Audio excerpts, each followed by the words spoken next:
메리 닐은 의학 박사이자 정형외과 전문이다. 그녀는 미국의 여러 의학협회 회원으로서 다수의 논문을 발표하며 활발하게 활동하고 있다. 그녀는 스스로에 대해 말하기를 천성적으로도 그렇고 의학도로서 교육받아서 누구보다 분석적이고 의심이 많다고 한다. 메리 닐은 자신이 직접 경험한 것이 아니면 그 무엇도 믿지 않는다. 메리는 1999년 1월 14일 남편과 함께 칠레를 여행하는 와중 카약이 전복되는 사고로 익사하게 되었다. 그리고 사망해 있는 동안 사후세계를 다녀오는 경험을 했다. 당시 메리가 타고 있던 카약은 폭포수 밑에서 180도 고꾸라진 상태에 있었다. 그녀는 배에서 빠져나오려고 안간힘 썼지만 거세게 쏟아지는 폭포수의 엄청난 수압 때문에 아무 소용없었다. 뒤집혀진 채로 물속에 잠겨 있었던 그녀는 할 수 있는 일이 없다는 것을 깨닫고 체념에 빠졌다. 그리고 차라리 그냥 서둘러 끝내달라고 신에게 기도했다. 여행 동료들이 메리를 발견하고 물 밖으로 꺼낸 시점은 이미 그녀가 사망했을 무렵이었다. 메리의 몸은 산소가 다 빠져나가 자주색으로 퉁퉁 부은 상태였다. 두 눈은 완전히 생기를 잃은 채로 뒤집혀 있었다. 메리의 동료 한 명은 수상 구조 전문가였고 그는 강에서 시신을 건져낸 경험이 많았기에 그를 필두로 메리에게 인공호흡을 하고 심폐소생술을 시작했다. 그러나 15분이 지나도록 아무런 효과가 없었다. 이런 급박한 상황이 펼쳐지고 있을 때 메리는 몸에서 빠져나와 영혼 상태에 있었다. 그녀의 익사한 몸이 동료들에게 발견되기 전부터 계속 그런 상태였다. 영혼 상태의 메리는 강의 수면 밖으로 나갔다. 그리고 20명 정도 되는 영혼 그룹을 만났다. 이름을 일일이 파악할 수는 없었지만 아주 오랜 시간 동안 그들과 알고 지냈다는 것을 느낄 수 있었다. 그들에겐 형체가 있었지만 인간의 육신처럼 확연하진 않았다. 또한 모두 눈부신 빛을 발했기 때문에 다들 흐릿한 윤곽을 지니고 있었다. 메리는 그들과 소리를 내어 대화하진 않았지만 생각과 감정을 통해서 서로를 완전히 이해할 수 있었다.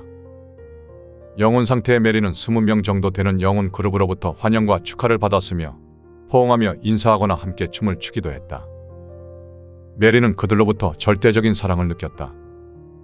그 깊고 순수한 느낌은 메리가 여태 살면서 경험한 그 무엇보다 충만한 만족감을 안겨주었다. 메리 닐은 이때의 경험을 다음과 같이 비유한다.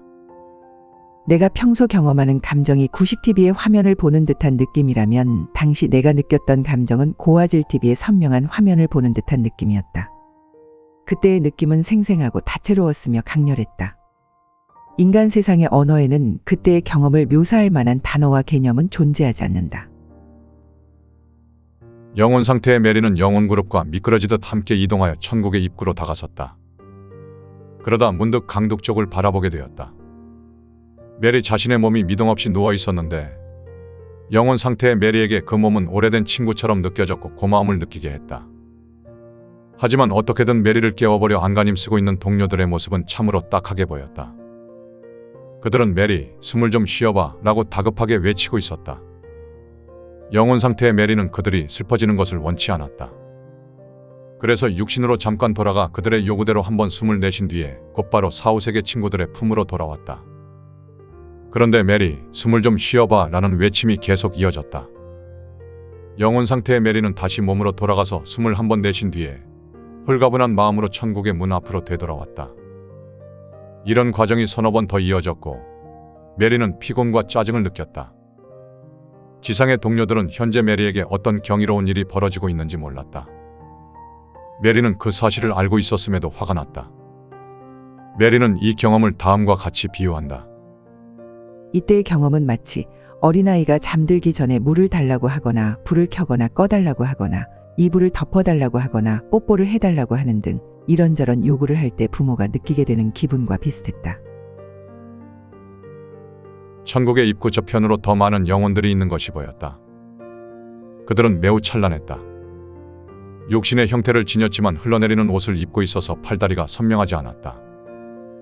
환한 빛 때문에 머리의 윤곽은 흐릿했고 이목구비 또한 불분명했다. 그들은 시간을 초월한 상태로 존재하기 때문에 젊은 것도 아니었고 늙은 것도 아니었다. 영혼 상태의 메리가 그 안으로 들어가려 하자 갑자기 그녀에게 무거운 슬픔이 전해졌다.